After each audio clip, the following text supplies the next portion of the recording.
Bueno, vamos a comenzar con esta segunda sesión del día de hoy, vinculado al debido proceso desde el punto de vista establecido en la Constitución de la República Bolivariana de Venezuela, ¿verdad? En el artículo 49, esta segunda sesión que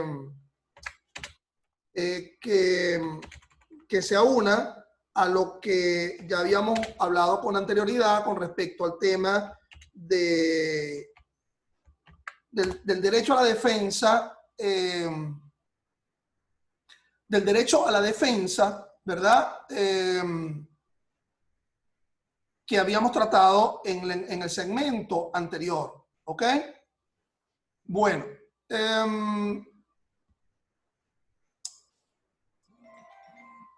el segundo numeral contenido en el artículo 49, ¿verdad? Es la llamada presunción, es la llamada presunción de inocencia, ¿ok?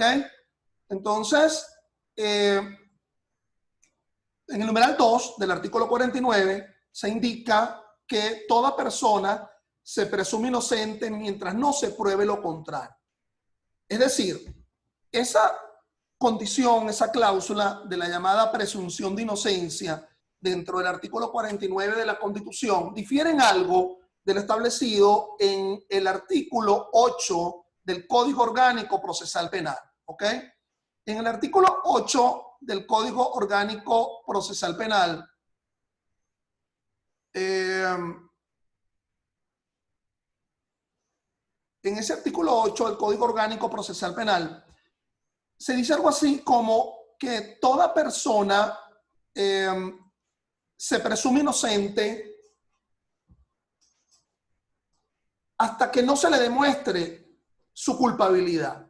Entonces, fíjense que aquí hay un elemento interesante, ¿ok? A ser analizado frente a esa presunción de inocencia del artículo 49 de la Constitución y que se instrumentaliza en el 8 del Código Orgánico Procesal Penal. En primer lugar, cuando se habla de la presunción de inocencia, conforme al numeral 2 del artículo 49, alude a un tema netamente probatorio, ¿okay? Un tema, es decir, de desvirtuación, no es con alegatos, sino es con prueba. Es decir, ellos reafirmamos la llamada de verdad material, ¿verdad? Que se establece en el artículo 13 del Código Orgánico Procesal Penal, es decir, que a través de comprueba, entonces eres tú quien tiene que desvirtuar mi natural condición de inocente y para hacerlo lo haces con prueba. Como lo dije con anterioridad, ello se distancia de la manera como lo establece el artículo 8 del Código Orgánico Procesal Penal, porque el 8 del Código Orgánico Procesal Penal, repito, menciona la necesidad de que se demuestre la culpabilidad. Por lo tanto, el que imputa no solamente tiene que demostrar el aspecto objetivo del delito, sino que tiene que demostrar el aspecto subjetivo, la llamada culpabilidad. Ello surgirá a la finalización de un juicio oral y público a través de una sentencia condenatoria, pues una sentencia condenatoria que dé certeza de culpabilidad, ¿ok? Pero lo que no puede entenderse es que esa presunción de inocencia tiene que estar aislada o desprovisto de la duda razonable que establece en el artículo 24 de la Constitución. Por eso yo les decía inicialmente o en la sesión anterior que tan importante como el debido proceso propio, artículo 49, es el debido proceso extensivo, es decir, otras normas distintas al artículo 49 y que regulen de alguna forma el proceso, como por ejemplo ese artículo 24 que habla de la duda razonable. Es decir, con la presunción de inocencia, yo no estoy aseverando que no estuve en el sitio, que no participé en el hecho, pero a lo mejor estuve en el sitio y participé en el hecho, pero esa participación mía o esa perpetración mía, si se ubica en la noción de tipicidad, a lo mejor le falta algún elemento, es decir, hay una causa de exclusión de la culpabilidad, o hay una causa de justificación, o hay una excusa absolutoria. Entonces, no es solamente que uno pueda aceptar que la presunción de inocencia es el buen hacer a través de prueba, sino que también tiene que ser a través de la desvirtuación de cada uno de los elementos que conforman esa imputación. Por otra parte, uno pudiera preguntarse lo siguiente: ¿qué pasaría si a esa redacción, mira la redacción, ¿verdad? La redacción dice, toda persona se presume inocente mientras no se pruebe lo contrario. ¿Qué pasaría si yo le coloco aquí, mira lo que voy a hacer, le coloco esa palabrita? Toda persona se presume inocente mientras no se le pruebe lo contrario, ¿verdad? Si le coloco esa palabrita, mientras no se le pruebe lo contrario, pareciera que todas las pruebas para desvirtuar mi natural condición de inocente tienen que ser una prueba externa a mí, de afuera hacia adentro. Es decir, tiene que ser a través de un testimonio, tiene que ser a través de una experticia, tiene que ser a través de elementos externos a mí. Y así no dice la norma. La norma lacónicamente dice: no toda persona se presume inocente mientras no se pruebe lo contrario. Por lo tanto, la probanza puede ser una probanza interna, es decir, yo mismo como elemento de desvirtuación de mi natural condición de no inocente. Por lo tanto, es por eso que se aceptaría la confesión como una prueba que desvirtúa la natural condición de inocente, por eso que se aceptaría el reconocimiento en ruedas, por eso que se aceptaría el suministro no coactivo y sin violar el pudor de elementos orgánicos, capilaridad, el sangre, saliva, semen, etc. ¿Ok? Finalmente, uno se haría esta pregunta, ¿verdad? Con respecto a la presunción de inocencia. Toda persona se presume inocente, no se prueba lo contrario, pero ahí está, dentro del Código Penal, el artículo 61, ¿verdad? Que nos dice como una especie de presunción de culpabilidad, en el sentido de que se presume, el legislador presume, que toda aquella persona que comete un delito lo hace con dolo. Entonces hay una especie de presunción de culpabilidad dolosa y uno se preguntará, ¿cómo será? ¿Cómo podemos vincular presunción de inocencia con presunción de culpabilidad dolosa? No, la del Código Penal, en el artículo 61, lo que me está queriendo decir es que el legislador asume, presume que toda realización delictiva se hace con dolo, porque cuando quiere el legislador otro tipo de responsabilidad distinta a la responsabilidad dolosa, se toma la molestia de señalarlo expresamente, por ejemplo, cuando habla de la culpabilidad culposa, artículo 409 del Código Penal, lesiones culposas, artículo 420, peculado culposo, etc. Pero la establecido dentro del numeral segundo, el artículo 49 de la Constitución, es un tema de neto contenido probatorio. Por otra parte, el numeral tercero del artículo 49, fíjate que establece varios derechos, ¿verdad? Varias circunstancias allí. En primer lugar, ¿verdad? Establece, aquí me dice que mi función de compartir la pantalla está en pausa. Yo, como no me estoy viendo aquí, yo lo que estoy viendo, yo lo que quiero que alguien me indique, ¿verdad? Es si, por ejemplo, lo que yo llamo acá el pizarrón, ¿verdad? El pizarrón, ese se está viendo. Alguien que me lo, aunque sea que ya que les cerré el micrófono, por lo menos ver una filmación. ¿El pizarrón se está viendo? ¿O no se ve? Sí. Sí se ve. Sí. Bueno, entonces, Sí. Fíjense, perdón, este pizarrón ya no sería el que esté idóneo para explicar lo que voy a hacer en este momento, ¿verdad? Ya sería otro pizarrón que vamos a ubicar en alguna parte. Alguien me salió por acá. Ajá. Que tengo que ubicar en algún lado. Discúlpeme 2 segundos, por favor, para ubicar ese pizarrón. 2 segundos, por favor.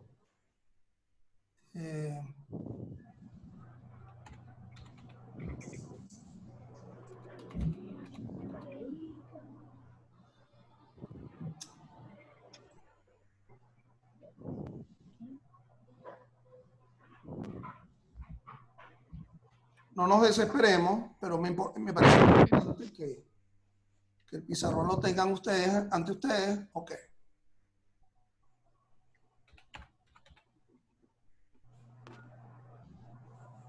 Perfecto. Entonces, ese numeral tercero, ¿verdad? Establece el llamado principio de audiencia. Ese numeral tercero del artículo 49, que es más o menos una cláusula que se encuentra presente en otros artículos a nivel mundial que regulan el debido proceso. Ahí se plasma, en primer lugar, el llamado principio de audiencia, en el entendido que los alegatos y el quehacer probatorio fundamentalmente tiene que ser en audiencia. Es decir, lo que se llama el auditare, pues. Es decir, la posibilidad de ser escuchado por un juez, ¿ok? El auditare. Entonces,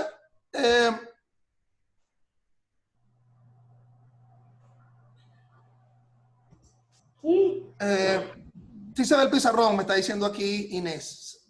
Pero ahorita se está viendo. ¿Ahorita lo estoy compartiendo o no? No. Ajá. Perfecto. Entonces hay alguien por ahí con el micrófono que lo tiene que apagar, pero en todo caso lo que quiero que me lo responda es por el chat.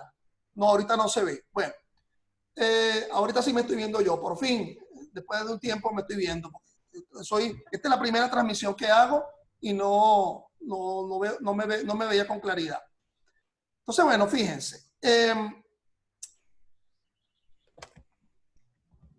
Ese numeral tercero del artículo 49 de la Constitución lo que nos indica es que los alegatos tienen que ser en audiencia frente al juez.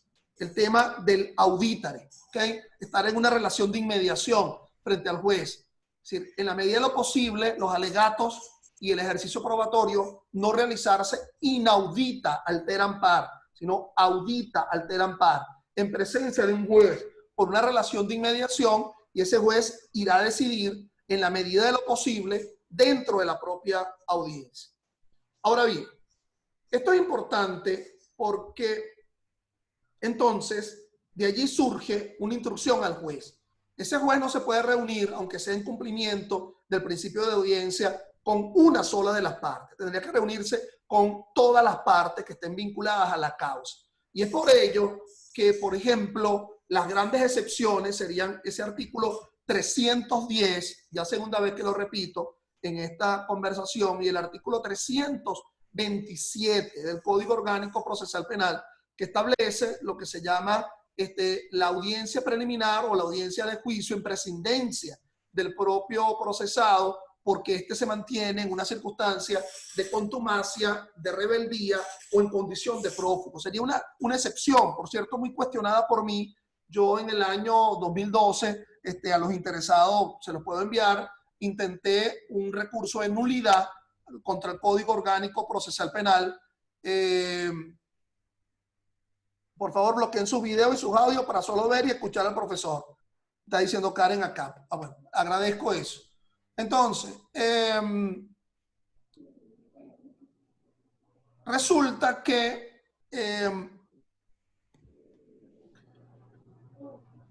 esas normas, el 310 y el 327, estarían violando no solamente el llamado derecho a la defensa, sino el llamado principio de audiencia. Pero por otra parte, mis estimados, ya saben ustedes que el que se reúna el juez con una sola de las partes dentro del proceso, ello conforma, ¿verdad?, lo que se denomina una causal de apartamiento. Las causales de apartamiento, que son el apartar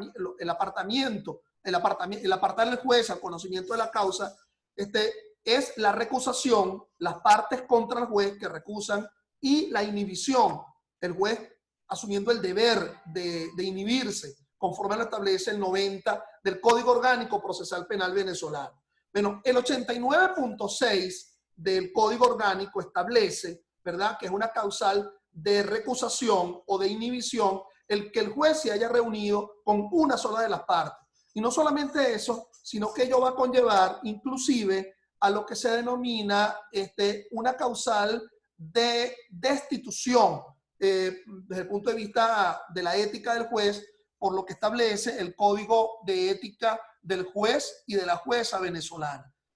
Por otra parte, ese numeral, compartir pantalla, ese numeral tercero del artículo 49 de la Constitución indica que toda persona tiene ese derecho a huida en cualquier clase de proceso con la garantía dentro del plazo razonable determinado legalmente.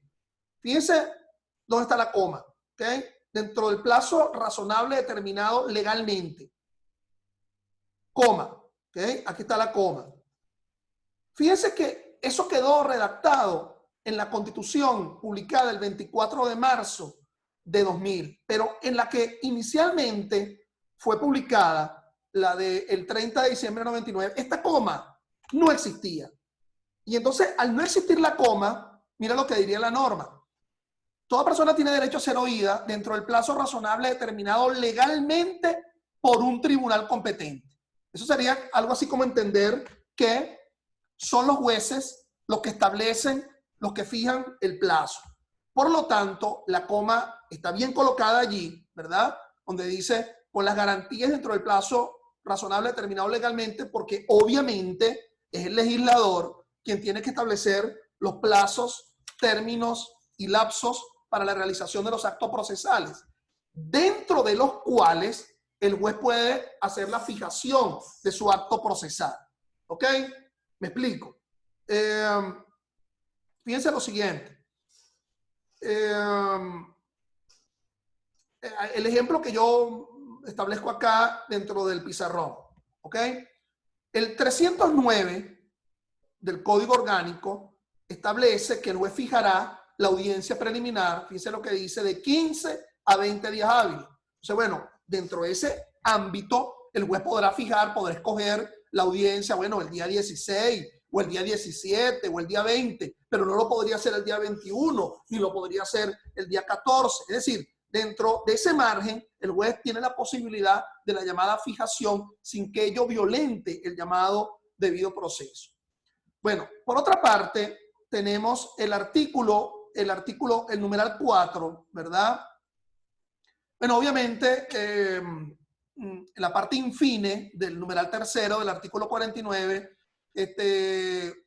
nos habla del derecho a la interpretación, es decir, la traducción que alguien pudiera tener. Quien no hable castellano o no pueda comunicarse de manera verbal tiene derecho a un intérprete formando parte de la propia garantía del debido proceso, porque el idioma oficial, bueno, es el castellano, y conforme en Venezuela y conforme a la pauta que establece el propio Código Orgánico Procesal Penal, el acto procesal realizado en idioma extranjero tiene la susceptibilidad de ser anulado a menos que haya sido interpretado por la vía del llamado intérprete público.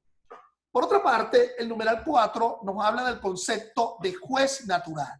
¿Ok? Entonces, toda persona tiene derecho a ser juzgado por sus jueces naturales, etcétera, etcétera, como lo establece dicho numeral 4. Entonces, fíjense lo siguiente. El concepto de juez natural que establece la Constitución se divide en cuatro características. Para que se pueda hablar de juez natural, en primer lugar, tiene que ser un juez competente. El concepto de competencia alude a la llamada capacidad objetiva. Es la llamada capacidad objetiva del tribunal. Entonces, ese juez es competente porque lo es en atención a la materia, porque lo es en atención al territorio, en atención a la persona, en atención a la función y en atención a la conexión. ¿Ok? Mis alumnos de mis dos secciones, a la cual está dirigida fundamentalmente este video, ya hemos tratado el tema, ¿verdad?, de la competencia del juez penal, pero bueno, a los que novedosamente lo están verificando, bueno, trataría yo de simplificarlo, ¿verdad? El concepto de competencia material dentro del punto de vista del juez penal sería, bueno, el establecimiento de la responsabilidad penal sería la competencia material fundamental que tiene el juez penal venezolano.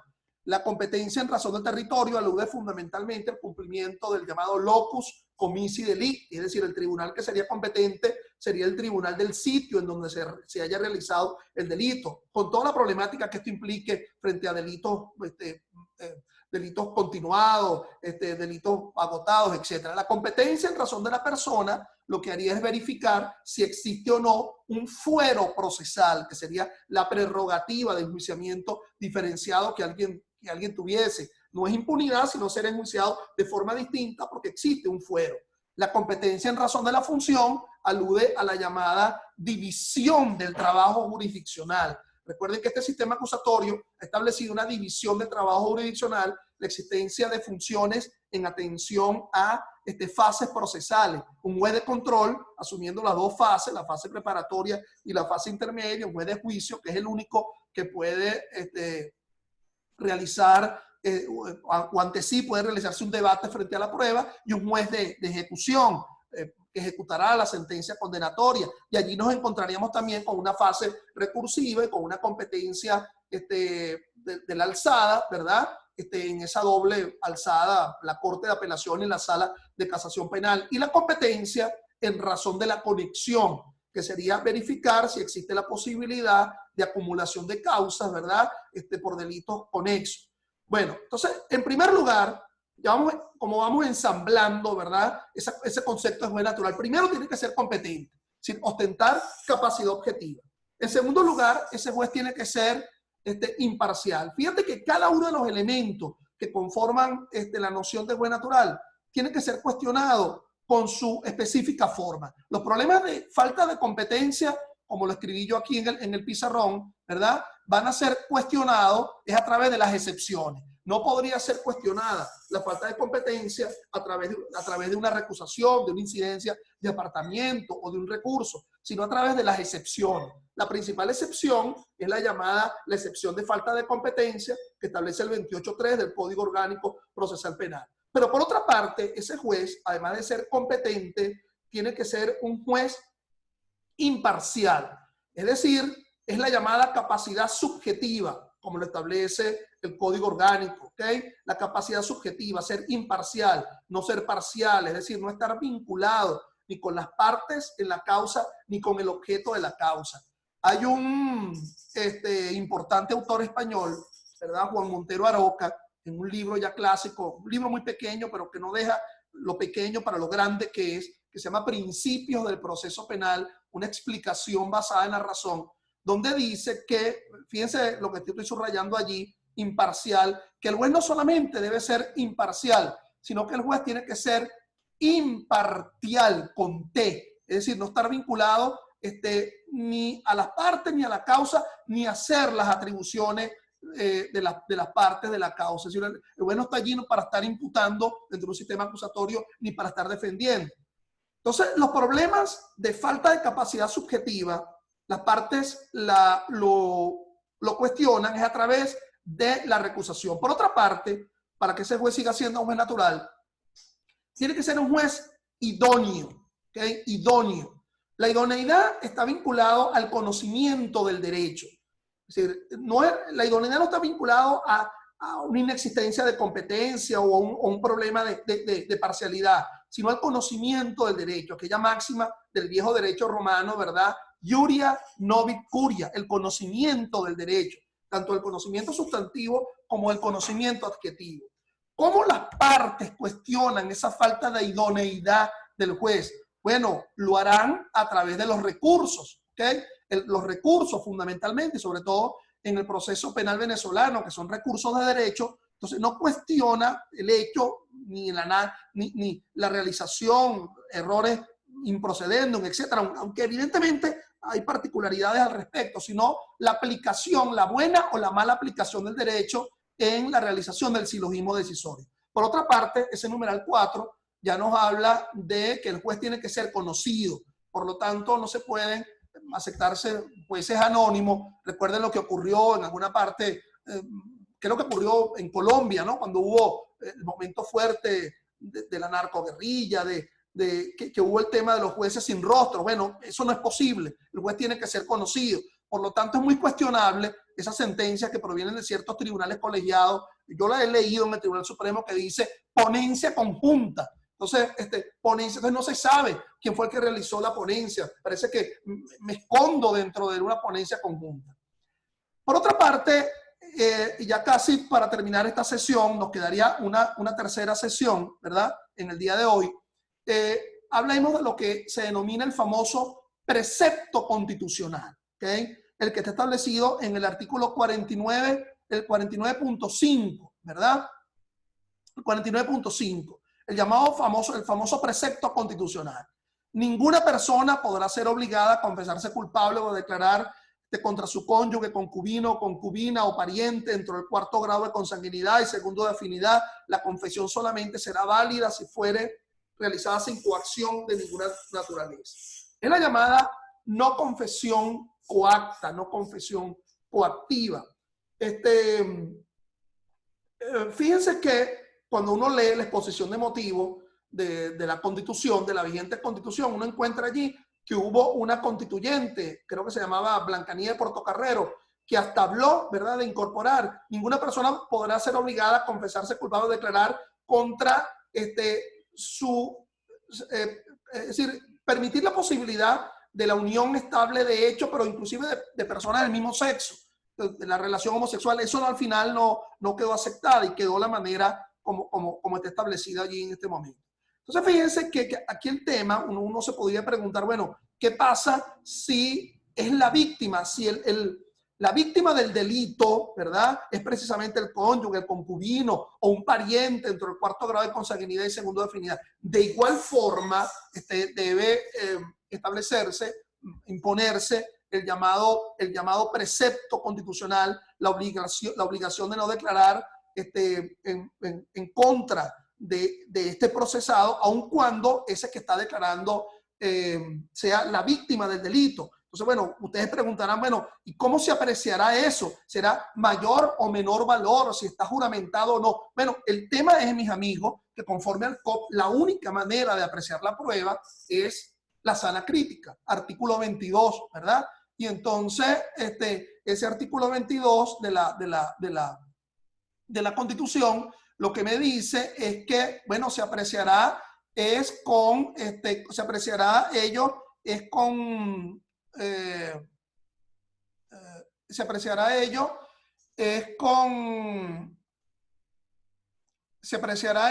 con sana crítica, es decir, utilizando la lógica, la experiencia y la ciencia.